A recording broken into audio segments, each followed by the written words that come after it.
नमस्कार, मैं कुमार प्रमोद और आप देख रहे हैं फर्स्ट बिहार झारखंड। अमूमन जब मैं आपके सामने हाजिर होता हूँ तो बातें राजनीति की होती है। देश दुनिया में, बिहार में राजनीति किस करवट बैठ रही है, चर्चा उस मुद्दे पर करते हैं, लेकिन आज का विषय कुछ अलग है। विषय राजनीति से जुड़ा है, लेकिन जिस मुद्दे पर हम बात करने बैठे हैं तो कुछ अलहदा अलग किस्म का मुद्दा है, मसला है। हमारे साथ वरीय पत्रकार राजीव रंजन भी मौजूद है और हम बात करने बैठे हैं सुशील कुमार मोदी की। सुशील कुमार मोदी सोमवार को उनका निधन हुआ, कैंसर से पीड़ित थे और आज यानी मंगलवार को उनका अंतिम संस्कार हो गया। सुशील कुमार मोदी को लेकर तरह तरह की बातें आप अखबारों में, दूसरे मीडिया संस्थानों में आप पढ़ने को आपको मिल रही होगी, देखने को मिल रही होगी, लेकिन आज हम सुशील कुमार मोदी के व्यक्तित्व, उनके निजी जीवन, उनके राजनीतिक जीवन, उनके सामाजिक जीवन की ऐसी कम से कम 20 कहानियां, 20 किस्से आपके सामने लेकर आए हैं, जिससे आपको ये अंदाजा होगा कि सुशील कुमार का व्यक्तित्व कितना बड़ा था। सुशील कुमार मोदी जी का दरअसल सुशील कुमार मोदी ने बिहार के लिए जो किया उसका श्रेय उन्हें नहीं मिल पाया। सुशील कुमार मोदी ने जो बीजेपी के लिए इतना किया उसका भी श्रेय उनको नहीं मिल पाया। सुशील कुमार मोदी ने समाज के लिए जिस तरह कदर किया उसका भी श्रेय उन्हें सही तरीके से नहीं मिल पाया। यह दुर्भाग्य है कि सुशील कुमार मोदी जैसा मतलब सोच वाला व्यक्ति आज जो है, उसकी ज्यादातर कहानियां, उसके व्यक्तित्व के ज्यादातर पहलू को हम और आप नहीं जानते। मेरा संबंध तकरीबन 2.5 दशकों तक उनके साथ रहा। निजी बातें से लेकर, खाने पीने से लेकर, राजनीति से लेकर, अर्थशास्त्र से लेकर तमाम चीजों को मैंने देखा, सुशील कुमार मोदी के साथ समझा मैंने। और आज उन किस्सों को, सुशील कुमार मोदी से जुड़े उन किस्सों को लेकर हम आपके सामने बैठे हैं, आपको बता रहे हैं कि अगर आप देख रहे हैं, अगर आप ये दावा करते हैं नीतीश कुमार कि बिहार का जो विकास दर है वो चीन से भी ज्यादा है, देश में सबसे ज्यादा है, तो इसमें सबसे बड़ी भूमिका सुशील कुमार मोदी की रही। अगर 2005 के बाद बिहार के कायाकल्प होने की बात कही जाती है तो जितना श्रेय नीतीश कुमार को जाता है उससे कम श्रेय सुशील कुमार मोदी को नहीं जाता है। राजीव जी, अगर बिहार में बीजेपी या सत्ता के दहलीज पर पहुंची है तो उसका बहुत बड़ा श्रेय जो है वो सुशील कुमार मोदी को जाता है। सुशील कुमार मोदी आज अगर बीजेपी को मजबूत करने के लिए, सुशील कुमार मोदी की कोई निजी अदावत जो है वो लालू परिवार से नहीं थी, लेकिन लालू परिवार आज पूरा मुसीबतों के देश मुकदमों के जंजाल में फंसा है, तो सुशील कुमार मोदी ने उस लड़ाई को आप कह सकते हैं कमोबेश अकेले लड़ा। बहुत सहयोग उनको नहीं मिल रहा था। वो चारा घोटाले से लेकर अभी तक जितनी कंपनियों के मामले चल रहे हैं, जो रेलवे में नौकरी का मामला है या फिर तमाम दूसरे मामले हैं, मिट्टी घोटाला हो, जितने मुद्दे उठे सब के सब सुशील कुमार मोदी की देन थे। तो सुशील कुमार मोदी के जीवन से जुड़ी हम कई कहानियों को राजीव जी हम लोगों के सामने रखेंगे। और सबसे पहली कहानी, चूंकि आज उनका अंतिम संस्कार हो गया, तो हम आपको ये बताना चाहते हैं कि सुशील कुमार मोदी जो है उनकी आखिरी इच्छा पूरी नहीं हो सकी। राजीव जी, सुशील कुमार मोदी की जो आखिरी इच्छा थी, ये हमारे लिए दुखद है कि सुशील कुमार मोदी की आखिरी इच्छा पूरी नहीं हो सकी। आपने पूछा कि आप सोचेंगे कि आखिरी इच्छा क्या थी, तो हम आपको बताते हैं। सुशील कुमार मोदी की आखिरी इच्छा ये थी कि उनका बॉडी जो है, शरीर उनके मौत के बाद उनका बॉडी जो है, जो ऑर्गन्स, जो उसमें जो पार्ट, बॉडी का पार्ट जैसे आंख, इसको किसी को दान देकर किसी के आंख की रोशनी दी जा सकती तो वो दान दे दिया जाए, और बाकी बचा शरीर जो है वो रिसर्च के लिए मेडिकल छात्रों को दे दिया जाए। उन्होंने अपना देह दान कर दिया था। सुशील मोदी कई सालों से, दशकों से बिहार में दधीची देह दान समिति चला रहे थे। उनका मकसद ये था कि जो नेत्रदान को लेकर सबसे पहला मुद्दा, मेरी बड़ी लंबी डिस्कशन उनसे होती थी, तो उनका कहना था कि हम देह दान की बात करते हैं, बहुत लोग, हम जानते हैं कि बहुत ज्यादातर लोग इसके बारे में तैयार नहीं होंगे, लेकिन एटलीस्ट लोग नेत्रदान के लिए तैयार कि उनके निधन के बाद भी उनकी आंखें जीवित रहे और वो आंख किसी दूसरे के वो दुनिया में वो आंख रहे। लेकिन दुर्भाग्य कि सुशील मोदी जिस चीज के लिए 10 साल तक अभियान चलाते रहे, हम आपको बता दें कि दधीचि देह दान समिति का कार्यक्रम बहुत बड़ा नहीं होता था, लेकिन ऐसा कोई कार्यक्रम नहीं होता था जिसमें सुशील मोदी खुद मौजूद नहीं रहते थे। मुझे याद है, मैंने एक बार उनसे बात की, अभी राज्यसभा जब सदस्य थे वो तब, तो मैंने उनको फोन किया और मैंने पूछा पटना कब आना है। उन्होंने कहा देखिए मुझे तो यहाँ संसदीय समिति के टूर में गए थे, मुझे तो यहाँ भी 2 दिन और रहना था, लेकिन कल पटना में दधीचि देहदान समिति की मीटिंग है, उसमें मैं पक्का आना है, मुझे शामिल होना है। और सुशील मोदी उस कार्यक्रम में शामिल होने के लिए लौटे बाहर। प्रभु जी, अब देखिएगा उसके साथ उनके साथ जो दधीचि देहदान समिति जो थी उनकी, उसके साथ एक डॉक्टरों की टीम भी वो हमेशा रहती थी और लोगों को वो अवेयर करती थी, जागरूक करती थी कि आपके निधन के बाद भी आपके 2 आंखों से कोई आप उस रोशनी से कोई दुनिया देख सकता है। तो इसको लेकर के उनके साथ उन्होंने काफी लोगों को जागरूक किया और लगातार मुझे लगता है कि वो 2016-17 से लगातार इस दिशा में वो काम कर रहे थे और उनसे प्रेरणा लेकर समाज के प्रबुद्ध वर्ग जिसको हम कहते हैं, कई प्रोफेसर, कई डॉक्टर, कई बड़े वकील उनके साथ उनके संस्था से, उनकी समिति से जुड़े हुए थे, जो जिनके निधन के बाद हम लोगों के पास कई ऐसी खबरें आई कि उनके आंख का कोर्निया निकलवा करके वो दान किया गया, उनके बच्चों ने ऐसा किया है।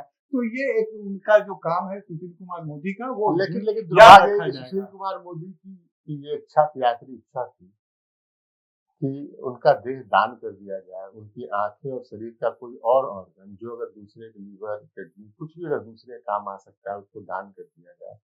क्योंकि वो कैंसर से पीड़ित होकर उनका निधन हुआ, इसलिए उनके शरीर का कोई पार्ट दान नहीं किया गया और उनका अंतिम संस्कार किया गया। सुशील कुमार मोदी की आखिरी इच्छा जो है वो पूरी नहीं हो पाई। राजीव जी, एक पहलू ये बड़ा दुखद है, और जब मैंने उनसे कम से कम 2 दर्जन दफे इस मसले पर लंबी बातचीत की होगी, तो आज मुझे उसकी फीलिंग हो रही है कि उनको आखिरी इच्छा पूरी नहीं हो पाई। सुशील मोदी का दूसरा जो मुझे परेशान करता है, हैरान करता है कि आखिर सुशील मोदी के कैंसर हो कैसे गया। आप उनके जीवन शैली के बारे में अपने दर्शकों को बताना चाहते हैं। शुरुआत हम यहाँ से करना चाहते हैं, फिर हम आगे बताएंगे कि उनका राजनीतिक, सामाजिक, आर्थिक पकड़ और आर्थिक जो है उनकी भूमिका क्या थी और क्या उनका योगदान था। लेकिन सुशील मोदी की जीवन शैली को आप देखिए, करीब मुझे राजीव जहाँ तक याद आ रहा है कि करीब ये 90 के दशक की बात है। सुशील मोदी उसमें विधायक, नेता प्रतिपक्ष हुआ करते थे। तो बिहार विधानसभा में आया था, मुझे लगता है कि 96-97 इस तरह की बात हुई। मैं बिहार विधानसभा में मैं आया था, तो सुशील मोदी नेता प्रतिपक्ष थे और उनके जो है वो उनका एक चैम्बर मिला हुआ था नेता प्रतिपक्ष के तौर पे। तो मैंने देखा कि लोग बैठे और उस भी सुशील मोदी का लंच का समय हो गया, तो उन्होंने एक बड़ा सा डब्बा निकाला, वो उनके घर से आता 4 डब्बे उसमें थे, वो टिफिन निकाला 4।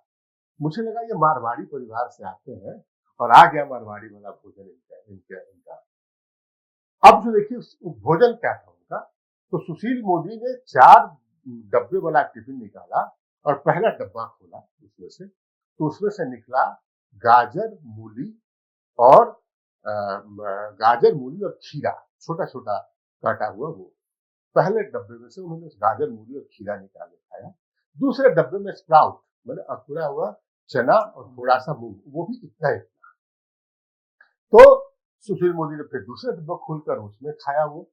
तीसरा डब्बा खुला तो उसमें थोड़ी सी सूखी हुई सब्जी, मुझे याद है वो नेनुआ की सब्जी थी, सूखी हुई सब्जी। और चौथे डब्बे में सिल्वर एल्युमिनियम फॉइल में लपेटा हुआ 2 फुलका इतना बड़ा। ये उस आदमी का खाना था। जिस आदमी का खाना ये था, सुशील मोदी को मैं देखता था, मेरे अक्सर शामें उनके साथ गुजरती थी, तो मैं देखता था कि उनको शाम में अगर भूख लगी तो वो चूड़ा और चना इसका भूजा मंगवाते थे। वो बहुत शौकीन है। नहीं, वो उसका कारण मैं बताता हूँ, मैं दर्शकों को अभी बताऊंगा कि सुशील मोदी भूजा के शौकीन कैसे हुए। तो भूजा वो खाते थे। और 1 मिनट रुकूंगा प्रभु जी, उनका भूजा में जब वो वित्त मंत्री थे, तो मैं उस समय वित्त विभाग का मैं कवर करता था, तो मैं उनके कई अधिकारियों के साथ भी जब मैं बैठता था वहां पर, तो शाम में 4 बजे, 4:30 बजे के बाद वो अधिकारी भी सुशील मोदी को फॉलो करने लगे थे और उनके चैम्बर में भी भूंजे का दौर चलता था और नमक, मिर्च और भूंजे का उनका दौर था। और हम लोग बात भी करते थे कि आपके मंत्री जी या उप मुख्यमंत्री जी भूजा का बहुत शौक रखते हैं, तो कहे कि हम लोगों के साथ भी बैठते हैं मीटिंग में भी, तो उनका ये मैंने उनसे पसंदीदा पूछा, तो आप समझिए राजीव जी कि जिस आदमी का भोजन ये हो, जिस आदमी को तेल मसाले से परहेज हो, जिस आदमी ने मैंने उनसे पूछा था कि भाई साहब आप दिन सुबह नाश्ता करके क्या आते हैं?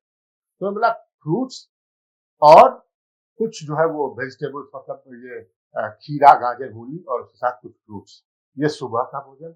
2 दिन का भोजन मैंने बताया, शाम में चूड़ा और रात में फिर सूखी हुई सब्जी और 2 रोटी। काफी सात्विक जीवन शैली थी उनकी, काफी सात्विक। सुशील मोदी ने अपने जीवन में एक सुपारी तक का सेवन नहीं किया होगा नशे के नाम पर, एक सुपारी तक का सेवन नहीं किया होगा, मीठा पान भी नहीं खाया होगा। जर्दे की तो बात छोड़िए, सिगरेट की बात छोड़िए, खैनी की, तंबाकू की बात छोड़िए। सुशील मोदी ने चाय तक नहीं पी, चाय भी नहीं पीते थे। मैंने उनसे पूछा था कि भाई ये आखिरकार ये आपकी इस फूड हैबिट का, एक्चुअली हमारी डिस्कशन फूड हैबिट में लंबी चौड़ी होती थी, उनसे बड़ी लंबी। तो उन्होंने बताया कि काफी यंग जब वो थे तो उनको एक बार जॉन्डिस हो गया, तो डॉक्टर ने कहा कि तेल मसाला आप मत खाओ। तो सुशील जी बताते थे कि जब से डॉक्टर ने कहा कि तेल मसाला मत खाओ और ज्यादा हेवी चीज नहीं खाओ, उस समय से फूड हैबिट मेरी बदली और उस समय से मैंने सब कुछ बंद कर दिया, तेल मसाला तला हुआ चीज खाना और ये सब कुछ बंद कर दिया। तो जो आदमी पूरी जीवन जो है केवल सूखी सब्जी और फ्रूट्स और वेजिटेबल्स पर जीता रहा, जिस आदमी ने कभी जीवन में कोई नशा नहीं किया, मुझे याद है कि मैं जब डिस्कशन करता था तो उन्होंने एक दिन बताया कि देखिए मैं ओट्स ब्रांड का यूज कर रहा हूँ, मतलब ये जौ का भूसी। तो उन्होंने कहा कि, मैंने कहा कहाँ मिलेगा, ये क्या होता है? उन्होंने कहा आप एक दुकान का नाम बताया पटना में, बड़े शॉप का, बोला आप वहां चलिए, वहां आपको मिल जाएगा। तो ओट्स ब्रांड में करते क्या है, तो देखिए ये फाइबर है और इस पेट को बहुत साफ रखता है, आप जाइए ओट्स ब्रांड लाइए और उसको क्या कीजिए कि सब्जी बना रहे हैं उसमें 1 चम्मच डलवा दीजिए। अगर आप जो है रोटी गुथवार, आटा गुथवार रोटी बना लीजिए तो उसमें 1 चम्मच मिला दीजिए उसको। तो इससे ये पेट में आपके फाइबर जाएगा और पेट को बड़ा साफ रखेगा।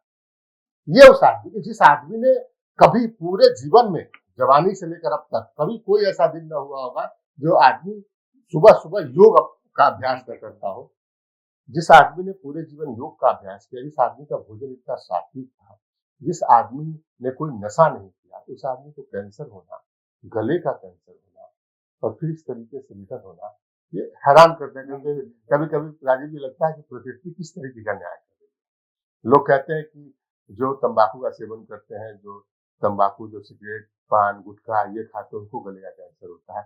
सुशील मोदी ने कभी कभी जीवन में स्वाद नहीं चखा होगा। नहीं, और वो इन सब चीजों के ये थे, आपको याद होगा कि उन्होंने ही बिहार में गुटखे पर प्रतिबंध भी लगवाने में पहल की थी। कि इससे जब आ रहा था मामला कि इससे कैंसर हो रहा है और युवा वर्ग खासकर बच्चे तक उसके शिकार हो रहे हैं, तो हम लोगों ने उनसे पूछा भी था, इससे तो रेवेन्यू का लॉस होगा सरकार का, इससे सरकार को एक मोटा टैक्स आता है। तो उनका जवाब था कि जितना हमको लॉस होगा उतना उससे ज्यादा जिंदगियों को हम आसानी से जवाब था कि हम अगर लॉस होगा ठीक है, लेकिन इलाज जो कैंसर हो रहा है उससे जो हम इलाज पर खर्च कर रहे हैं और इलाज में जो सरकार जो पैसा दे रही है, मदद कर रही है गरीबों की, तो वो पैसा देख लेना, तो वो ज्यादा जा रहा है और जो टैक्स जो आ रहा है वो कम आ रहा है। तो दोनों दृष्टिकोण से, तो जीवन बचाने के लिए दृष्टिकोण से है और दूसरा कोई हमको इससे आर्थिक नुकसान भी बिहार को नहीं हो रहा है। सुशील मोदी के आर्थिक पहलू की हम चर्चा करेंगे, अभी तो उनके व्यक्तिगत पहलू की चर्चा कर रहे हैं, आर्थिक पहलू की भी चर्चा करेंगे। हम राजीव जी बात करते हैं तो राजीव जी ये तो व्यक्तिगत उनके मामलों की चर्चा कर रहे थे, लेकिन लोग पूछे कि भाई ये ठीक है व्यक्तिगत तौर पर मामला था कि उनका भोजन सात्विक था, उनकी इच्छा थी सात्विक थी। मैं उदाहरण बताता हूँ, देखिए बिहार के राजनेताओं में अगर कोई आप ऐसा मिल जाए तो आप कहिए फिर कुमार प्रमोद ने आपको कोई बात कही और आप उसके बाद आप मुझे जो कहे मुझे मंजूर होगा। मैं आपको एक उदाहरण बताता हूँ राजीव जी, हुआ ये कि 2011 की बात है, डिप्टी सीएम बने हुए सुशील मोदी को 6 साल करीब हो चुके थे। अब मैं एक चैनल का उसमें हेड था और मुझे एक उस चैनल का एक बड़ा कार्यक्रम हो रहा था और उसमें कहीं बाहर बिहार से, और उसमें सुशील मोदी जी को बुलाना था। तो मुझे रात में सीईओ ने मुझे फोन किया कि हर हालत में सुशील मोदी जी चाहिए। तो मैंने देर रात जो है सुशील मोदी के नंबर पर कॉल किया, करीब 11 बजे, पता चला वो सोने चले गए हैं। ठीक सुबह सुबह जो है उनका कॉल बैक आया, प्रमोद जी क्या बात है, क्यों आप जो है वो आपने फोन किया इतना रात में? मैंने कहा आपसे मिलना बहुत जरूरी तो उन्होंने कहा कि ठीक है, देखिए आज तो हम घर से, सुशील मोदी के बारे में एक और पहले बता दें कि सुशील मोदी ने, चाहे वो डिप्टी सीएम रहे, नेता प्रतिपक्ष रहे, उनको बड़ा बंगला मिला था, पटना में मिला हुआ है सरकार की ओर से, लेकिन वो बड़ा बंगला सिर्फ मिलने जुलने का काम आता था, और फिर जो उनके स्टाफ थे वो वहां पर रहते थे। सुशील मोदी पूरे समय अपने निजी घर जो उनका राजेंद्र नगर में है वहीं सोते थे, वहीं रहते थे और वहीं से खा के निकलते थे। तो सुशील मोदी ने कहा कि देखिए आज सुबह में कुछ मेरा पारिवारिक एंगेजमेंट है, हम देखिए 2-3 बजे आएंगे और आप आइए ना हमारे घर पर, वहां बात करते हैं। तो मैंने कहा एक पोलो रोड का बगल में, मैंने कहा यार अभी आपसे मिलना जरूरी है मुझे, अभी आप बोली इतने देर में मैं आ जाऊंगा, मुझे आपसे जरूरी बात करनी, क्योंकि मुझे कहा कि सुशील मोदी फोन पर उस कार्यक्रम में शामिल नहीं होंगे और कंपनी का कहना था कि हर हालत में आप शामिल कराइए। तो सामने बैठ के बात, और वो मना कर चुके थे कि दूसरे आदमी को। तो उन्होंने कहा कि फिर उन्होंने सबसे ज्यादा कहा कि देखिए मैं तो राजेंद्र नगर में, आप आ जाइए। और मैं जब उनके घर पे गया तो सुशील मोदी के मैं बेडरूम में मुझे गया बैठने के लिए, मुझे वहां ले गए, चलिए स्नेह था मेरे से काफी।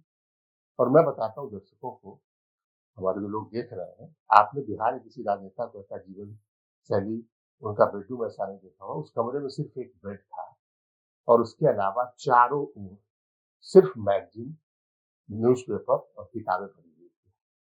चारों ओर लगा मुझे जैसे किसी स्टोरेज रूम में आप आ गए जहां पर किताब और अखबार भरा हुआ है। लाइब्रेरी में सुशील मोदी रहते थे। और सुशील मोदी, मैं दावे के साथ कह सकता हूँ कि इस बिहार में ऐसा दूसरा कोई राजनेता नहीं होगा जिसको सुशील मोदी जितना पढ़ने का शौक होगा। हमने तो उनको विधानसभा के लाइब्रेरी में बैठ करके देखता, मतलब कि सदन चल रहा है, सदन की कार्रवाई चल रही है और उसमें उनको कोई भी जानकारी लेनी हो या वो कोई पढ़ना चाहते हो, वो उठ करके सीधे लाइब्रेरी में जाते थे और वहां पर वो घंटों अध्ययन करने के बाद फिर सदन में आकर के वो बैठते थे। और ऐसा आज के किसी विधायक ने आज के युग में इतनी जानने की इतनी जिज्ञासा या किसी संसदीय प्रणाली के सुशील मोदी किस तरह जानकार थे बताएंगे। लेकिन देखिए, एक आदमी जब काम करता है तो उस काम के पीछे कितना मेहनत। सुशील मोदी ने बिहार ही नहीं पूरे देश की जो आर्थिक स्थिति को बदला, तो उसके पीछे गहन अध्ययन था। देखिए उस आदमी की शैली ऐसी थी। राजीव, दूसरा वाकया मुझे याद आता है कि मैं एक बार दिल्ली जाने के लिए प्लेन में सवार हुआ और मैं अगली कतार में बैठा हुआ था। मेरा सीट था डी, मतलब एक तरफ मेरा सीट था। सुशील मोदी मेरे बाद आए और दूसरी ओर तरफ, उसी पहली कतार में दूसरी ओर बैठ के वो जाके, और उन्होंने देखा नहीं, मैं बैठा हुआ तो मेरे बड़े मधुर समझ देखा नहीं। और पीछे से उनका एक आदमी आया और उसने इतना सारा पेपर और मैं किताब वहां पर रख दिया बगल की सीट पर, खाली सीट पड़ी थी। करीब 1.25 घंटे उस प्लेन में बैठा रहा और 1.25 घंटे तक सुशील मोदी ने एक बार नजर नहीं ऊपर उठाया। 1.25 घंटे वो अखबार, मैगजीन, पेपर कटिंग्स, बुक्स पढ़ते रहे। जब 1.25 घंटे अखबार, जब दिल्ली में प्लेन लैंड करने वाला था तो उनकी नजरें उठी और उन्होंने कहा, अरे प्रमोद जी आप बैठे, तब से बोला नहीं आपने। तो मैंने उनको कहा कि भाई आप पढ़ रहे थे, मैं क्यों डिस्टर्ब करता आपको। हाँ, तो मुझे फिर बाद में अपने साथ वो लेकर गए। उनके लिए वो इलेक्ट्रिक व्हीकल वहां पर चलती है दिल्ली एयरपोर्ट पे, टर्मिनल 3 पे, तो वो मुझे लेकर अपने साथ इलेक्ट्रिक व्हीकल से बाहर तक गए। उनकी गाड़ी अलग थी, मेरी गाड़ी अलग थी। तो ये पढ़ने का जुनून था, और जुनून पढ़ने का था। तो उसका नतीजा ये हुआ कि सुशील मोदी ने बिहार की अर्थव्यवस्था नहीं, देश की अर्थव्यवस्था पर क्या असर डाला। जीएसटी उनका देन है। नहीं, आप जीएसटी नहीं, और हम बताते हैं देश की अर्थव्यवस्था पर जीएसटी कहानी सुनाएंगे। जीएसटी का देन, सुशील मोदी की देन कैसे कहा जाता है, मैं आपको भी कहानी सुनाऊंगा। लेकिन पहले बिहार की अर्थव्यवस्था 2005 के में जब नवंबर में सुशील मोदी, जब नीतीश कुमार की सरकार बनी थी और नीतीश कुमार और बीजेपी की सरकार बनी थी, सुशील कुमार मोदी वित्त मंत्री और डिप्टी सीएम साथ बने थे।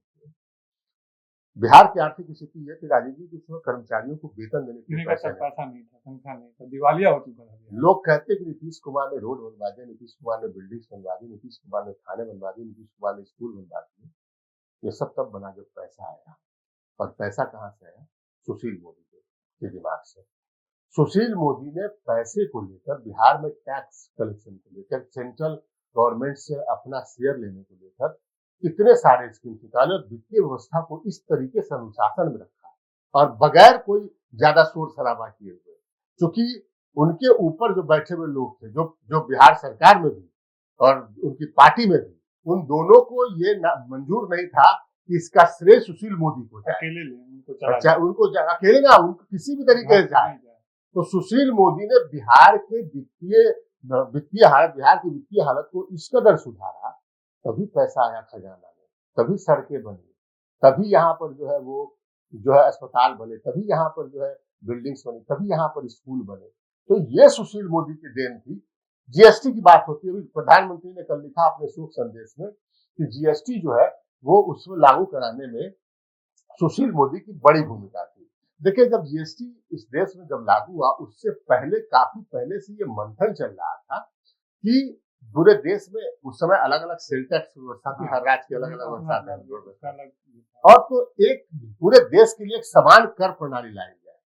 तो सुशील मोदी का मानना था कि जीएसटी अगर आता है तो इस देश में सबसे ज्यादा फायदा बिहार को, वन नेशन वन टैक्स। हाँ, तो नहीं, उनका मानना था कि इस देश में सबसे ज्यादा फायदा बिहार को होने वाला है। क्योंकि हम केवल एक कंज्यूमर स्टेट है। हम जितना सामान जो हम उपयोग करते हैं, कपड़ा हो, खड़ी हो, खाने का सामान हो, ये सब के सब जो है बाहर बनते हैं, और जहां बनते हैं वहां टैक्स देते हैं। हमारे यहाँ उसका टैक्स जो है मिल नहीं पाता, हमारा रेवेन्यू मिल नहीं पाता। हम कंज्यूमर स्टेट है, हमारे लोग उसको कंज्यूम करते हैं। तो उन्होंने जीएसटी को लगा कि जब जीएसटी एक टैक्स होगा तो जितना खपत हो रहा और जितना बिक्री हो रहा उसकी तुलना में हमको पैसा मिलेगा, तो बिहार का टैक्स रेवेन्यू जो है 2 गुना हो जाएगा। इसे जीएसटी लागू करवाने में सुशील मोदी ही नहीं बल्कि नीतीश कुमार की बड़ी अभिरुचि थी, और सुशील मोदी ने बड़ी भूमिका निभाई। जीएसटी आखिर पूरे देश में लागू करना था, गुड्स एंड सेल टैक्स। तो राजीव जी, हुआ ये कि सरकार ने, जब मनमोहन सिंह की सरकार थी, चिदम्बरम जो वित्त मंत्री थे, तो उन्होंने बनाया बिहार, देश के कई राज्यों को, राज्यों की सहमति चाहिए थी, तो देश के करीब 6 राज्यों के बड़े राज्यों के वित्त मंत्रियों को मिलाकर एक जीएसटी की प्राधिकृत समिति बनाई। और उसके पहले जो प्रमुख थे वो पश्चिम बंगाल में उस समय जब सीपीएम की सरकार थी, तो उसके जो वित्त मंत्री थे वो पहले उसके जो है उसके प्रमुख थे, हेड थे, अध्यक्ष थे, चेयरमैन थे। और जब लेकिन हुआ क्या कि जब वो बैठक, जो कार्रवाई शुरू हुई, बैठक वित्त मंत्रियों ने काम करना शुरू हुआ कैसे टैक्स लगाया जाए, उसी बीच में जो है पश्चिम बंगाल में जो है सीपीएम की सरकार चली गई, तो उसके वित्त मंत्री भी हट गए। अब हुआ क्या कि अब किसको बनाया जाए इसका? केंद्र में कांग्रेस सरकार, सुशील मोदी बीजेपी के सरकार के यहाँ वित्त मंत्री थे। तो आपको जानकर हैरानी होगी, समदास गुप्ता थे उस समय वित्त मंत्री सीपीएम सरकार में बंगाल में, और उन्होंने कहा कि सुशील मोदी को बनाया जाना चाहिए इसका चेयरमैन। जब उनको वित्त मंत्री नाते हुए अध्यक्ष, और जब बिहार में, राज्य में वो बंगाल में वित्त मंत्री रहे ही नहीं, तो कैसे प्रमुख होते? उन्होंने कहा सुशील मोदी ज्यादा जानकार कोई नहीं है, सुशील मोदी को इसका प्रमुख बनाया जाना चाहिए। और तब सुशील मोदी वित्त मंत्रियों की प्राधिकृत समिति के अध्यक्ष बने, प्रमुख बने, और एक एक जीएसटी का रूल, कितना किस पर टैक्स लगेगा, कैसे इसका शेयर बांटा जाएगा, हाँ, और किस तरीके से पूरा टैक्स हम लगाएंगे, ये सुशील मोदी ने तय किया। और उन्हीं का प्रारूप बाद में केंद्र सरकार के पास गया, और केंद्र सरकार ने फिर राय विचार करके और लगभग उसी प्रारूप को जो है वो लागू किया। आज भी एक वित्त मंत्रियों की कमेटी है जिसमें जीएसटी पर जो विचार होता है, किस पर टैक्स कमा जाए, किस पर, तो आज, हाँ, तो आज भी वो राज्यों के वित्त मंत्री, जीएसटी सिर्फ केंद्र सरकार का मामला नहीं है, वो राज्य सरकार का ही मामला है। तो एक वित्त मंत्रियों की प्राधिकृत समिति इसकी, जिसकी बैठक होती है, और वो तय करती है कि इस पर घटाया जाए, कमाया जाए, बढ़ाया जाए, या फिर इसको हटाया जाए। सुशील मोदी ने जीएसटी का ड्राफ्ट तैयार कराया था, और ये आर्थिक मामलों पर उनकी समझ थी, और उसी समझ का हम बार बार बिहार के परिप्रेक्ष्य में कह रहे हैं कि उस समझ का कितना लाभ मिला सुशील मोदी की समझ का, कि आज आप यकीन मानिए कि जिस तरीके से बिहार में शराबबंदी और हमारा रेवेन्यू, मैं बार बार कहता हूँ कि करीब 30 से 40 हजार करोड़ का हर साल हमको नुकसान हो रहा है केवल शराबबंदी के कारण। ये जीएसटी नहीं होता, जीएसटी से हमारे पास टैक्स का रेवेन्यू नहीं आ रहा था, तो बिहार में वेतन देने के पास आपके पास पैसा नहीं होता। तो सुशील मोदी की देन थी जीएसटी में, जो है उन्होंने जो है जीएसटी को लागू कराने में इतना बड़ा रोल निभाया। बिहार में जो वित्तीय डिसिप्लिन, अनुशासन जो बनाया कि पैसा कैसे खर्च करना है, पहले मार्च लूट आपने सुना होगा, मार्च लूट 31 मार्च के पहले ही, 31 मार्च को जो है वित्तीय वर्ष समाप्त होता है, और उस दिन सरकार इस होड़ में रहती कि पैसा खत्म कर दिया जाए जो खजाने में पड़ा है, किसी तरीके से लूट होती थी। सुशील मोदी ने 31 मार्च को बिल पास कराने की परंपरा बंद कर दी। आप देखेंगे 31 मार्च को अभी भी अब बिल पास नहीं होता है, जो होना है पहले हो जाता है। ये सुशील मोदी ने विद मार्च लूट पर सबसे ज्यादा कमान कसा, आप देखेंगे राजीव जी, और उसका नतीजा है कि मार्च लूट की बात अब खत्म हो गई है। मार्च लूट की चर्चा कभी सुनते हैं आप क्या? तो कोई पता भी नहीं चलता कि कब 31 मार्च गुजर गया और कब 1 अप्रैल आ गया और नया वित्तीय वर्ष शुरू हो आप गया। पहले सुनते हुए कि जब सुशील मोदी के पहले के हफ्ते में सुनते होंगे मार्च, 31 मार्च है, मार्च का आखिरी वीक है, कितना अरब रुपया निकल गया खजाने से। और बाद के दिनों में तो ट्रेजरी में जो बिल पास होता था उस दिन, उसके लिए विजिलेंस डिपार्टमेंट को, निगरानी विभाग को विशेष टीमों का गठन करना पड़ता था और राज्य के जितने भी जिलों में ट्रेजरी है वहां पर निगरानी विभाग अपने अधिकारी को तैनात करता था कि किसी तरह की अगर कोई गड़बड़ी होती है तो वहीं पर पता चले। तो ये उनकी सतर्कता थी, वो इस मार्च लूट के बारे में बहुत अच्छी तरीके से जानते थे कि उस दिन सारे ठेकेदारों का, सारे बकाये बिलों का भुगतान करने की वो तिथि होती है, तो वो इतने अलर्ट थे। लेकिन बाद के दिनों में उन्होंने जो व्यवस्था की मार्च लूट से निपटने का, वो पता भी नहीं चलता है कि वो मार्च बिल आया आप और मार्च कब लूट निकल नाम का गया। कोई शब्द अब नहीं सुनते हुए कभी, लेकिन आप यकीन मानिए 2005 से पहले ये मार्च महीने के लिए सबसे पॉपुलर वर्ड था। मार्च लूट हो रही है, मार्च लूट हो रही है, क्योंकि वित्तीय वर्ष का आखिरी साल होता है और इतना जो सरकारी खजाने में पैसा पड़ा होता है, काम हो या ना हो, उसको खजाने से निकाल लेने की होड़ मचती थी। मार्च लूट की परंपरा को बिहार में सुशील मोदी ने खत्म किया। हम तो कह रहे हैं ना कि राजीव जी, आप देखेंगे कि जो वित्तीय स्थिति हमने बताया कि मार्च लूट बंद करा दिया, पूरा एकदम डिसिप्लिन कर दिया खर्चे को। आप याद कीजिए इस राज्य में दरअसल है क्या कि ये 2005 से लेकर 2024 19 साल का वाकया है। तो बिहार के अधिसंख्य लोगों को ये मालूम नहीं कि 19 साल पहले जिनकी उम्र हमारी उस समय स्थिति क्या थी। 15 साल तक रही होगी, तो अभी अभी उस समय तक का स्थिति तो उनको याद होगा नहीं। सरकारी कर्मचारियों को, भाई साहब, सरकारी कर्मचारियों को 3-3 4-4 महीने पर वेतन मिलता था, आप याद कीजिए। खास करके शिक्षकों का। शिक्षकों का तो अभी भी खैर पंगा है नहीं, शिक्षकों नहीं, सरकारी कर्मचारियों को कर्मचारियों का भी, राष्ट्रीय हाँ, वो निगम बोर्ड सबके 3-4 महीने वेतन मिलता था। बिल्कुल। सुशील मोदी के आने के बाद ये व्यवस्था हुई कि पर्व त्योहार अगर मान लीजिए 20 तारीख को है कोई बड़ा पर्व त्योहार, तो उससे पहले वेतन आपको मिल जाएगा। ये व्यवस्था हुई बिहार में। तो ये वित्तीय अनुशासन के कई मामले थे। तो राजीव जी, आप कुछ बता रहे थे उसमें कि इसमें जोड़ रहे थे कि क्या कुछ कैसे हो रहा था उसमें मैं उस दौर का याद दिलाता हूँ, 2005 के पहले का दौर। बिहार उस समय भीषण नक्सली समस्या से जूझ रहा था। कोई सोच भी नहीं सकता था कि वहां थाने का अस्तित्व संकट में था। जो नक्सल क्षेत्र में जो थाने हुआ करते थे बिहार पुलिस के, वो अस्तित्व के संकट से जूझ रहा था। कब नक्सली का हमला हो जाएगा, कब थानों की बिल्डिंग वो सब जो आप प्रगति देख रहे हैं कि आज नक्सल क्षेत्रों में थाने जो बने हैं वो किसी किले की तरह हैं, चारों तरफ उसकी घेराबंदी है। तो ये जो वित्तीय अनुशासन के साथ ये जो बिहार में विकास की जो नींव रखी वही गई। बात तो हम कह रहे हैं कि अगर नीतीश कुमार कहते हैं कि हमने सड़कें बनवा दी, नीतीश कुमार कहते हैं कि हमने बिजली दिलवा दी, नीतीश कुमार कहते हैं कि हमने और व्यवस्था कर दिया, ये तभी हुआ जब खजाना सही था। और खजाना को सही करने में सुशील कुमार मोदी का सबसे बड़ा योगदान था। राजीव जी, हम जब सुशील जी के जीवन के हर पहलू की चर्चा कर रहे हैं, उनके व्यक्तिगत, उनके सामाजिक, उनके राजनीतिक जीवन के हर पहलू की चर्चा कर रहे हैं, तो जो सबसे बड़ा विवादास्पद मामला ये रहा उनके राजनीतिक जीवन में कि उन्होंने एक इंटरव्यू दिया था 2013 की शुरुआत में दिल्ली के न्यूज़पेपर में, दिल्ली के अंग्रेजी अखबार में। और वो दौर था जब बीजेपी में नरेंद्र मोदी को लाओ इसकी मुहिम चल रही थी। नरेंद्र मोदी गुजरात के सीएम हुआ करते थे और नरेंद्र मोदी को लाओ, नरेंद्र मोदी को फेस बनाओ, उसकी बहस चल रही थी और उसके अंदर विवाद चल रहा था उससे।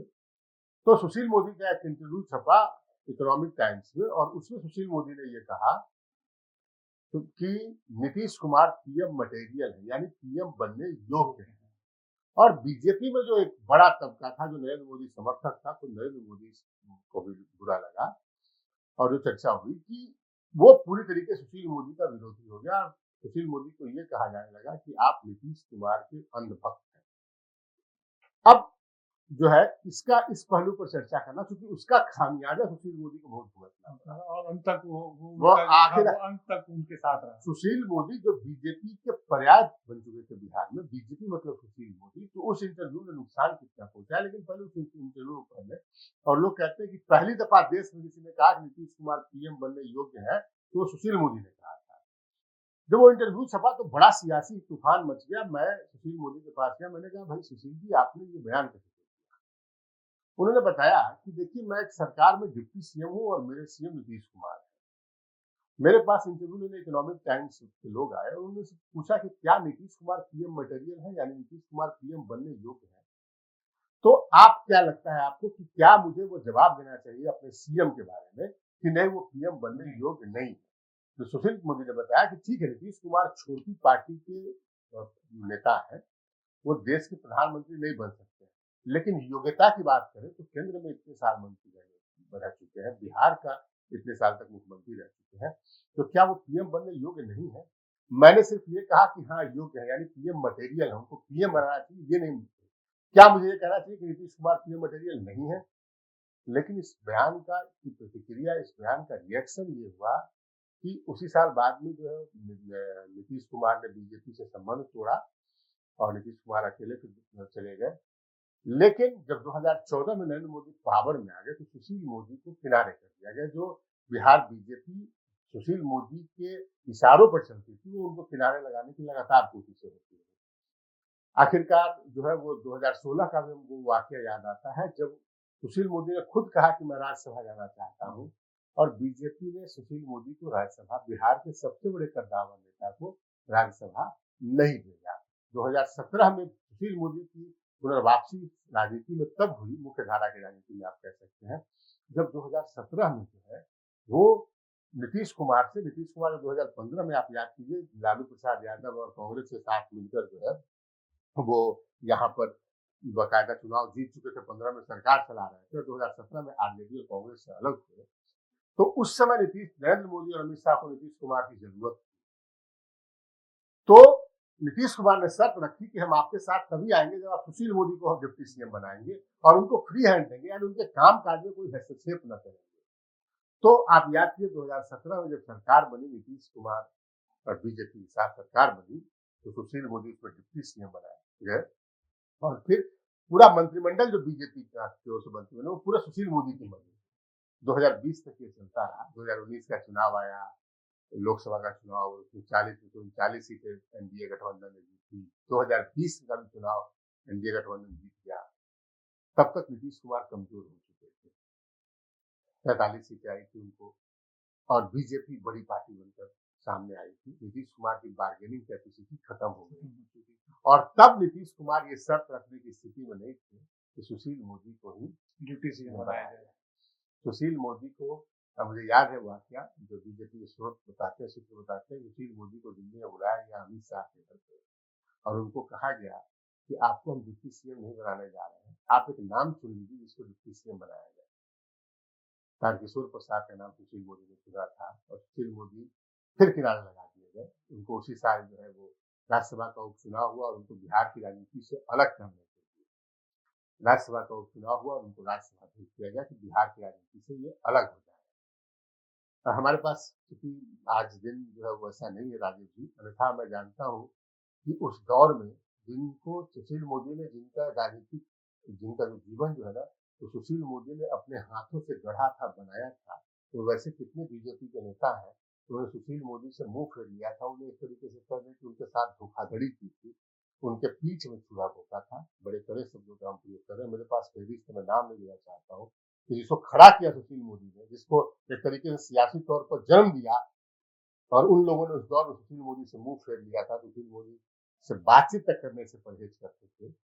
लेकिन सुशील मोदी का फिर दिल लौटा जब 2022 में नीतीश कुमार, और आप याद कीजिए वो दौर कि जब नीतीश कुमार 2022 में, जब 9 अगस्त 2022 को फिर से आरजेडी के साथ चले गए, तो उसमें नीतीश कुमार कहते थे कि सुशील जी का डिप्टी सीएम होने तो पंगा थोड़ी, प्रॉब्लम थोड़ी होता है। लेकिन जब नीतीश कुमार अलग चले गए 2022 में, तो नरेंद्र मोदी और अमित शाह को समझ में आया कि बिहार बीजेपी को हमने चौपट कर दिया है। एक नेता नहीं है ऐसा जो नीतीश कुमार और तेजस्वी यादव को काउंटर कर पाए। एक बयान देने वाला सही से नेता नहीं था। जिनके हाथों में कमान सौंपी थी वो पूरी तरीके से फ्लैट हो चुके थे। बता दें कि जब 9 अगस्त 2022 को जब नीतीश कुमार जा रहे थे, गए तेजस्वी यादव के साथ, 7 अगस्त 2022 को नीतीश कुमार को अमित शाह ने फोन किया था कि आप जा रहे हैं। बिहार में कोई नेता नहीं था जो नीतीश कुमार से बात करते थे कि आप जा रहे हैं छोड़ के। नीतीश कुमार ने कहा नहीं जा रहे हैं, ऐसे ही लोहल्ला अफवाह है। और जब 9 अगस्त को नीतीश कुमार चले गए, कोई नेता बीजेपी के पास नहीं था जो काउंटर कर सके, एक बयान दे सके सही से। और तब फिर सुशील मोदी ने मोर्चा संभाला था। और तब समझ में आया था, आपको बताएं कि अमित शाह ने मेरे सामने हमसे अनौपचारिक बातचीत में स्वीकारा कि जब गठबंधन टूटा तो मैंने बताया, सुशील जी को पहले फोन किया मैंने, 2 आदमी पर संजय जायसवाल प्रदेश अध्यक्ष थे, मैंने प्रदेश अध्यक्ष और सुशील जी को फोन किया और ये बताया कि देखिए 7 तारीख को नीतीश कुमार से मेरी बातचीत हुई थी और उन्होंने कहा था कि नहीं, हम गठबंधन छोड़ के नहीं जा रहे हैं। और तब सुशील मोदी को मजबूरी में फिर लाना पड़ा मुख्य धारा में, क्योंकि नीतीश कुमार और तेजस्वी यादव से काउंटर कौन कर सकता था, तो जवाब कौन दे सकता था, ये सुशील मोदी ही कर सकते थे। और तब से लेकर अब तक 24 तक सुशील मोदी मुख्य धारा में रहे। बीजेपी, बिहार बीजेपी के ज्यादातर बड़े फैसले सुशील मोदी से पूछ कर लिए गए, क्योंकि ये अंदाजा हो गया नरेंद्र मोदी और अमित शाह को कि हम बिहार में बीजेपी सुशील मोदी को छोड़ के नहीं चला सकते। ये अंदाजा हो गया, ये सुशील मोदी का महत्व था। सुशील मोदी को समझने के लिए आप समझिए कि सुशील मोदी बेसिकली क्या है। सुशील मोदी, आप देखिए बिहार में राजनीति का आखिरी सच जाति होता है, राजनीति बिल्कुल आखिरी सच जाति होता है। सुशील मोदी एक उनके कई पुष्ट पहले लोग आए थे राजस्थान से, यहाँ शिफ्ट होकर आप यहाँ पर आए थे, बसे थे, मारवाड़ी परिवार। वैसे ठीक है, बस कहा था, लेकिन मारवाड़ी दवा का, कपड़े का कारोबार रहा है। और सुशील मोदी वहां से निकलकर और जगह बना लेना, अपनी पहचान बना लेना। आप देखिए, आप एक तरीके देखिए कि उनको जिस दौर में नीतीश कुमार कोई सक्रिय राजनीति में नहीं थे, उस दौर में जब लालू यादव के समानांतर सुशील मोदी चलते थे, तो लालू यादव छात्र संघ के अध्यक्ष चुने गए थे और छात्र राजनीति से ही उनका पूरा और तो आगे का जीवन सुशील मोदी उस समय छात्र संघ के महासचिव हुआ करते, पटना यूनिवर्सिटी छात्र संघ लालू अध्यक्ष थे। और नीतीश कुमार कहीं राजनीति में नहीं थे। नीतीश कुमार तो राजनीति की शुरुआत में 1970 में चुनाव लड़े, तब से 1970 हारे, 1980 हारे, 1985 पर दफा विधायक बने। और सुशील मोदी उसके बाद विद्यार्थी परिषद में थे, विद्यार्थी परिषद के राज्य के सचिव बने, फिर राष्ट्रीय महामंत्री बने। हम बताएं कि सुशील मोदी के आप कई किस्से ऐसे हैं सुशील मोदी के जीवन के, आप बताइए। आप जब पूरे देश में बीजेपी ये मामला उठाती थी कि मुसलमानों को खुश करने के लिए इफ्तार पार्टी का आयोजन किया जाता था, आप याद कीजिए उस दौर में सुशील मोदी देश में बीजेपी के इकलौते नेता थे जिन्होंने हर साल इफ्तार पार्टी की। अंजुमन इस्लामिया हॉल में सुशील मोदी की इफ्तार पार्टी हुआ करती थी। वो उनके विधानसभा क्षेत्र में भी आता है, पहले जो पुराना विधानसभा, और सुशील मोदी ने वहां पर वो टोपी पहनकर जाली वाला और वो क्या कहते हैं जो शॉल रखा जाता है, वो जो चादर, वो सब करते थे। किसी चीज से परहेज नहीं था। और मैं निजी जीवन हम बताते हैं, लेकिन और बताते हैं जो बीजेपी कट्टरता की बात करते हैं, हम बताएं रजी अहमद जो यहाँ जो गांधीवादी नेता है, और उनका कहना है, गांधीवादी बड़े गांधीवादी चिंतक हैं, और उन्होंने मुझसे एक बार बातचीत में कहा कि सुशील मोदी को आप किसी तौर पर धार्मिक तौर पर कट्टर नहीं कर सकते हैं। उसकी बुनियाद जो है वो समाजवादी तरीके से हुई और धर्मनिरपेक्षता के सिद्धांतों पर हुई है, आप कह नहीं सकते। निजी जीवन में आप देख लीजिए, आप देखिए राष्ट्रीय महामंत्री थे और उन्होंने शादी की, क्रिश्चियन महिला शादी की, और उनकी शादी में वो उस समय उतने बड़े चेहरे नहीं थे भाजपा में, और भाजपा में थे भी नहीं, वो विद्यार्थी परिषद के थे। उन्होंने वो बताते थे कि मैंने एक पोस्ट कार्ड लिख दिया था अटल जी को, मैं शादी कर रहा हूँ और ये शादी न केवल अंतरजातीय अंतरधार्मिक है, ये शादी आप आशीर्वाद दें। और अटल जी वहाँ हवाई जहाज का टिकट लिए और इनकी शादी में पहुंच गए राजेंद्र नगर वाले, उसी मैदान में जहाँ आरएसएस का शाखा लगता है। तो सुशील मोदी के ऐसे कई रूप हैं, और सात्विकता के बारे में उन्होंने आजीवन इसको निभाया। सादगी, आप देखिए, जब बड़ी अजीबोगरीब समाज की विडंबना ये है कि कोई आदमी अगर चाहता है कि नहीं हम कम खर्च में अपने शादी ब्याह को निकालें, बड़े बेटे की शादी करें तो कोई दिखावा नहीं, वेटनरी ग्राउंड से दिन में शादी की ताकि लाइट वाइट का खर्च न रहे, और भोजन के नाम पर बर्बादी करने के बजाय उन्होंने जो भी आमंत्रित की उनको महावीर मंदिर का नैवेद्य लड्डू खिलाने की बात कही, और पानी लड्डू और पानी केवल था।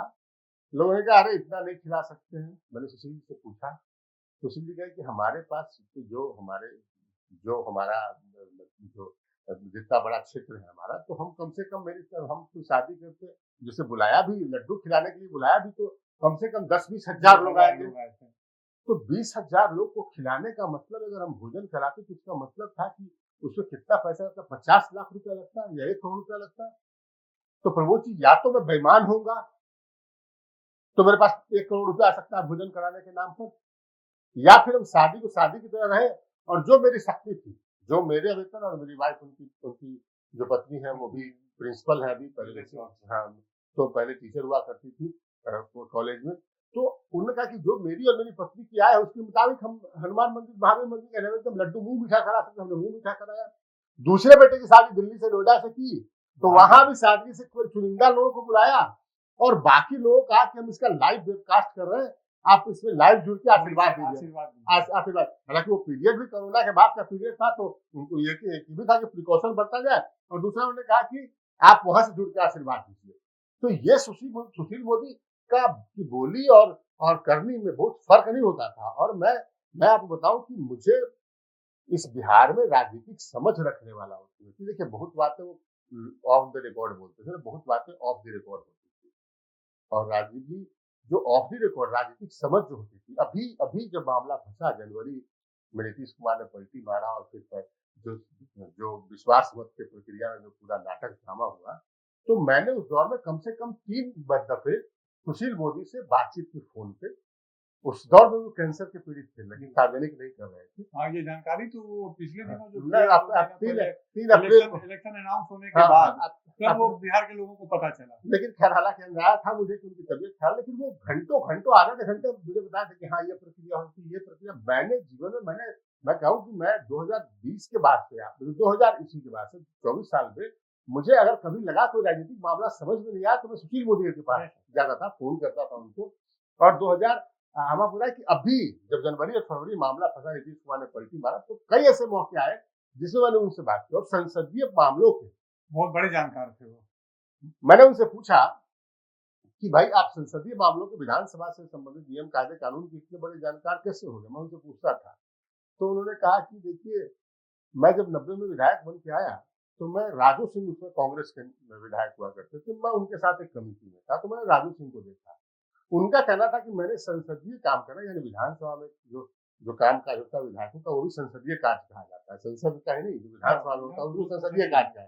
तो कहा मैं राजू सिंह से, राजू बाबू से सीखा मैंने कि राजू बाबू पूरा समय जितना दिन सत्र चलता था हाउस लाइब्रेरी विधानसभा में कोई विवाद का मामला हो तो उसको बीच में खड़े होकर उसको टालना, दोनों पक्ष में समझौता कराना, क्वेश्चंस डालना, कैसे अपने क्वेश्चंस के जरिए, ध्यानाकर्षण के जरिए, शून्यकाल के जरिए सवाल उठाना और जो संबंधित लोग हैं, जो दोषी लोग, उन पर कार्रवाई कराना। उन्होंने राजू सिंह को बड़ी गंभीरता से सीखा। इसे सुशील मोदी संसदीय मामले के सबसे बड़े जानकारों में, राजनेताओं की बात मैं कह रहा हूँ, बिहार में सबसे बड़े जानकार में से एक थे। और मेरा व्यक्तिगत अनुभव जब जब मैं फंसा, मैं बहुत व्यक्तिगत बात नहीं बता सकता हूँ कि मुझे वो बताते थे कि क्या नहीं कैसे, पत्रकारों के साथ उनका वो कोई छुपा हुआ नहीं है, और वो मार्गदर्शन भी करते थे। अगर कभी भी संसदीय कार्यों के मामले में हम लोगों को भी कोई हम नहीं, मैं खुद अपना नहीं, पूरे पत्रकार का, मैं तो अपने निजी अनुभव बता रहा हूँ। ढेर सारे ऐसे लोग जिनको उन्होंने ये किया होगा। राजीव जी सुशील मोदी के कई पहलुओं के बारे में बात कर रहे हैं, लेकिन एक जो मतलब राज्यसभा सांसद बनने के बाद एक जो बड़ा काम किया सुशील मोदी ने, बड़ा फैसला केंद्र सरकार ने लिया, वो ये कि केंद्रीय विद्यालयों में सांसदों का कोटा खत्म कर दिया गया। इसको अलग अलग तरीके से अलग अलग लोग ले सकते हैं, जिनकी पैरवी सिफारिश होगी उनको लग रहा है कि ये बड़ा अन्याय हो गया, लेकिन जो जेन्युइन स्टूडेंट्स, जो जिनके माँ बाप सक्षम नहीं होंगे, उनके नजरिए से सोच कर देखते हैं। मैंने सुशील मोदी से इसमें बात की थी कि भाई ये क्यों करवा दिया आपने, क्योंकि मुझे लग रहा था कि मैं भी कुछ एमपी को कह के एडमिशन करवाता था। सुशील मोदी ने कहा कि देखिए आप एमपी की परेशानी नहीं समझ रहे हैं, 10 उनके पास कुल मिला के सीट होती है सेंट्रल स्कूल में एडमिशन कराने के लिए, और 10 सीट पर उनके यहाँ पैरवी आती है 500 लोगों की, 1000 लोगों की, मेरा एडमिशन करा दीजिए। तो 10 का वो अगर एडमिशन कराते 990 उनके खिलाफ हो जाता है, जिसका एडमिशन नहीं होता है, उसका खामियाजा सांसद को भुगतना पड़ता है। ये पहला। दूसरी बात ये कि आप जो एडमिशन करा रहे सांसद कोटे पर, उसको कोई रिजर्वेशन नहीं है। पूरे देश में सेंट्रल स्कूल या केंद्र सरकार के सारे शैक्षिक संस्थानों में पिछड़ों से लेकर SC ST के लिए रिजर्वेशन है, और वो जो कोटे की सीट है तो कोई रिजर्वेशन नहीं है। तो आप बोलिए एक सांसद जब 10-10 सीट पर एडमिशन करा रहा है तो कम से कम 8000 सीटें ऐसी है जिस पर रिजर्वेशन का लाभ लोगों को नहीं मिल रहा है। तो ये समाज के बड़े तबके के साथ अन्याय है। तो दोनों नजरिए से गलत था, इसलिए उन्होंने इसकी मांग रखी। और इसमें मेरिट वाले बच्चे बाहर हो जाते थे, हाँ, उनका नामांकन नहीं हो पाता था, जिनकी ये पैरवी भी एक कारण था। नहीं, जो एमपी करीबी हाँ, है, करीबी उन्हीं का होता अब था। अब हम लोग जैसे लोग भी 2-4 एडमिशन हर साल कराते थे, लेकिन एक बड़े नजरिए से आप देखिए सुशील मोदी ने बड़ा काम कराया कि 8,000 से ज्यादा सीटों पर, और आपको 8,000 सीट नहीं समझिए, उसके बाद उसका मंत्री कोटा आता था। मुझे याद है बिहार के राज्य मंत्री थे और बिहार के नेता केंद्र में शिक्षा विभाग मंत्रालय में, उन्होंने 1200 एडमिशन खुद करवाया था। मतलब 10,000 सेंट्रल स्कूल में पूरे पूरे देश में 10,000 12,000 सीटें थी जो कोटा पर एडमिशन होता था, जहाँ कोई रिजर्वेशन नहीं है, जहाँ मेरिट वालों को कोई मौका नहीं मिल रहा है। तो ये जो प्रक्रिया है सुशील मोदी ने इसको खत्म कराया, और वित्त से संबंधित कई ऐसे मामले संसद में उठाए, इसमें राज्य सरकार को एक्शन लेना पड़ा। तो ऐसे व्यक्ति के निधन से मैं आपको ये बता रहा, हम लोग ये बता रहे थे राजू जी कि बिहार के लोगों को दरअसल ऐसी कई किस्से कहानियां हैं जिसको बिहार के लोग नहीं समझते, बिहार के लोगों नहीं जानते हैं, उनको उनके बारे में उतना अवेयर नहीं है।